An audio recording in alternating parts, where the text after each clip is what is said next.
Okay, we're back live, and I am pleased to have with us probably our biggest interview, actually, of the event.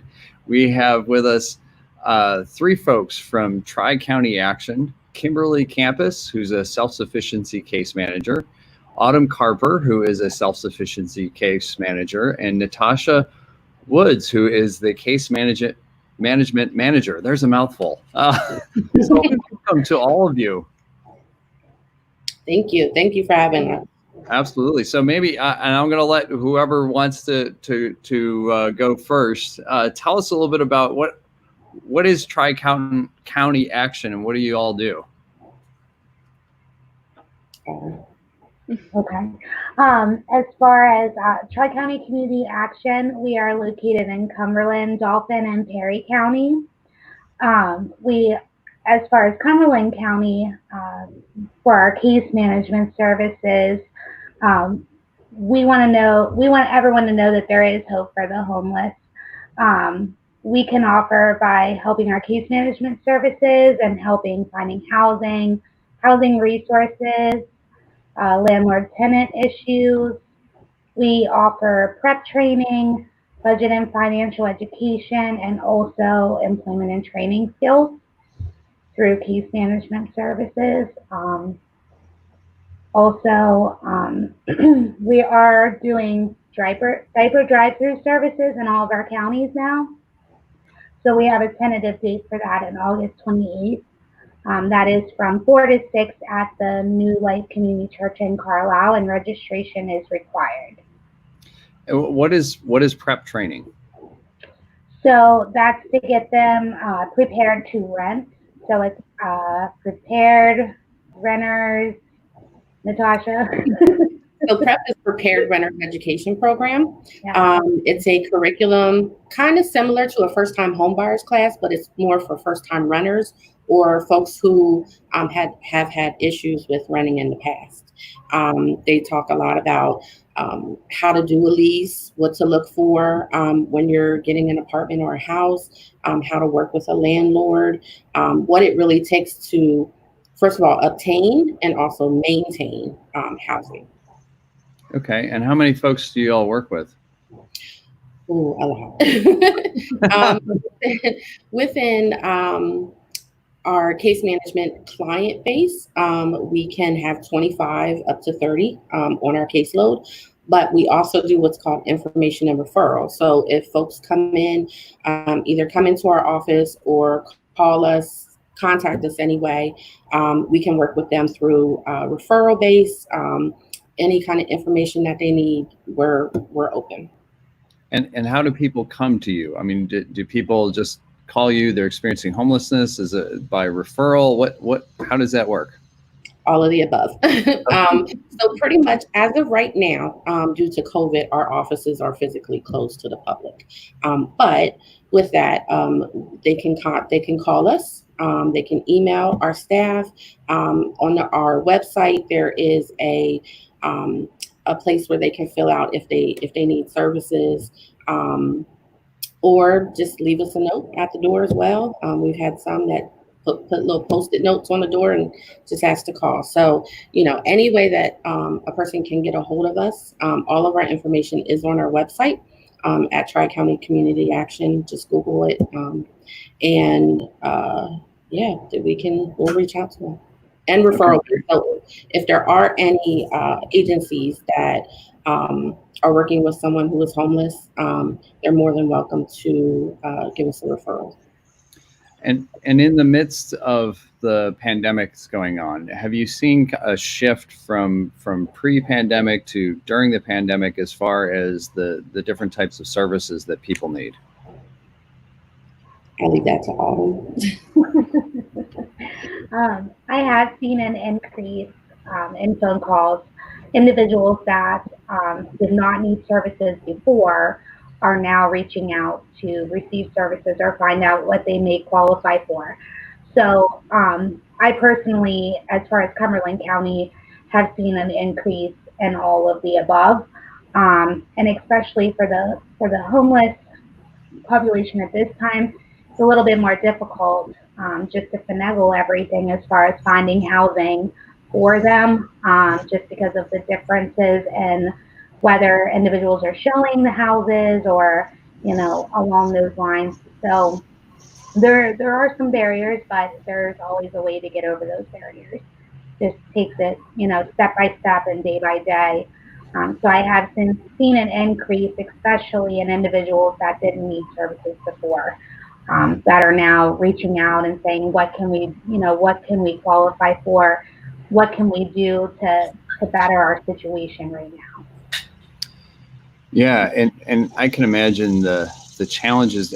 What are some of the things that you've had to do? You mentioned about your office actually physically closed for people to come in. How have you had to adjust in the midst of pandemic, and what are some of the challenges that you face because of that as an agency? So COVID has been really difficult for us. We, especially within case management, we're known to work face to face with people.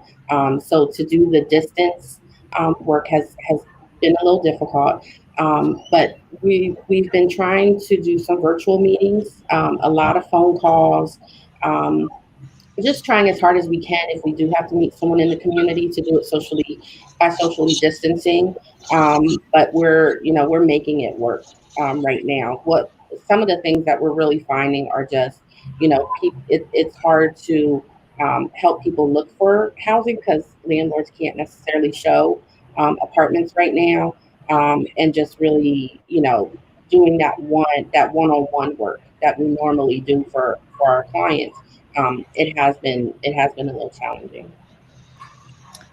And I'm just wondering if you could address. We've done this throughout the event that we've been doing here, addressing probably I'll ask this for each of you. Misperceptions that people have about people that are experiencing homelessness or poverty, and what do you find? What's been your experience with people instead? So whoever wants to go first, and we'll just go around.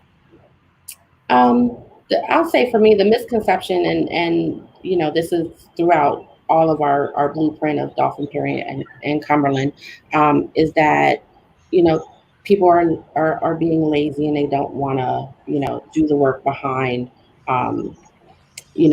working on their goals as far as housing. They want someone else to do it for them.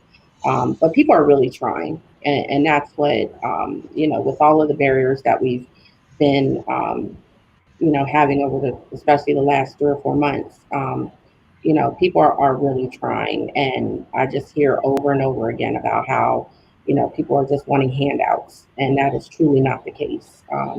Right. And so we're just here, again, to help those who really need the help. Okay.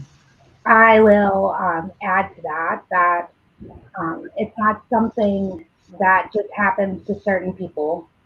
It can happen to anybody, anytime. Situations arise. A lot of them are out of your control. It's not something that somebody chooses most of the time. And I think most recently with the virus and a lot of individuals losing their income and a lot of things happening, it's kind of coming into realization that, not everybody is lazy or not trying to do things for themselves. Just situations happen. And you just got to take that step by step and work toward those goals. But it's not going to happen overnight. It takes time, and it takes a lot of persistence, and having myself or any of our other wonderful case managers to walk you along that step gives you that added support, so you don't just give up. And I think that's what we really try to do, is just keep them positive and keep them moving towards them goals, even though things come up and there's bumps in the road along the way, but you just got to keep moving towards those goals and keep striving to better yourself. Kimberly? All right. So, I mean, I actually would add to what they said. I'm fairly new to the case management team, but what I've seen so far is that although our society does have misconceptions on people that are homeless, they actually do try. They go above and beyond to make sure that we get what we need in order to help them as best as we can.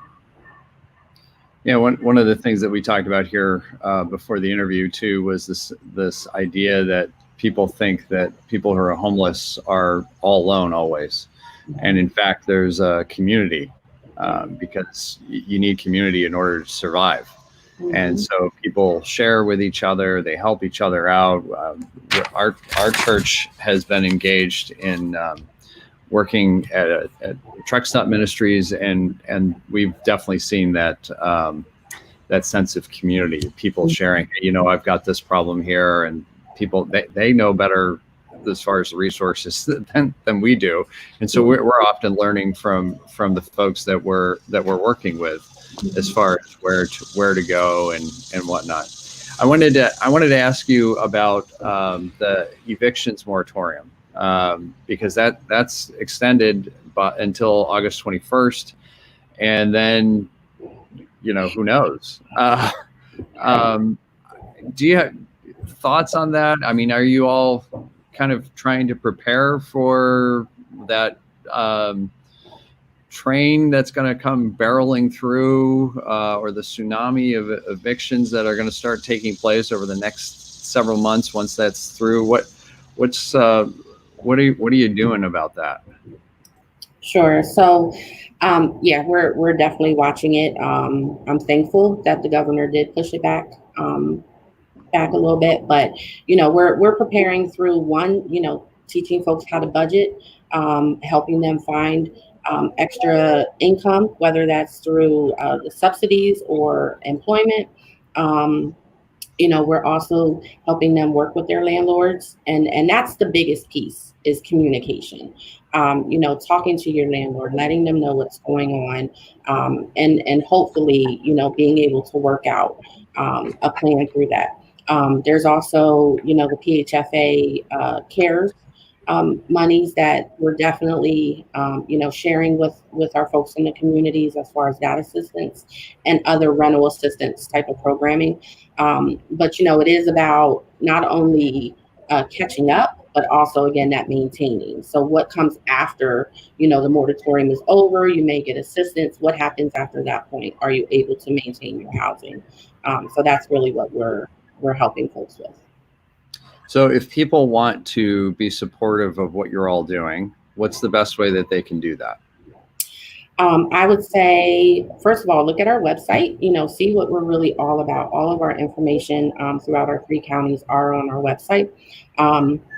But, you know, we have volunteer opportunities throughout our different programs. We also, of course, you know, are fundraising for different, you know, for different services as well. Again, I will just go on our website, and it actually lists all of the needs that we have. Wonderful. Well, any last thoughts from anybody about anything that you want to raise up about the issue of homelessness or anything like that? Well, first of all, thank you again for letting us have this opportunity. You know, as Autumn shared in the beginning, you know, there is hope for our homeless population, and we just want to definitely be there for them.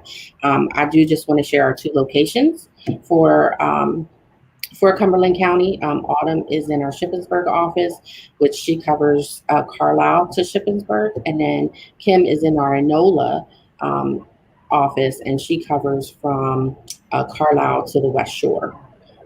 So at any point in time, again, our office information is on our website, and you're more than welcome to contact us for anything. Well, great. Thank you very much. And thank you for also being a ray of hope also for people who are in need.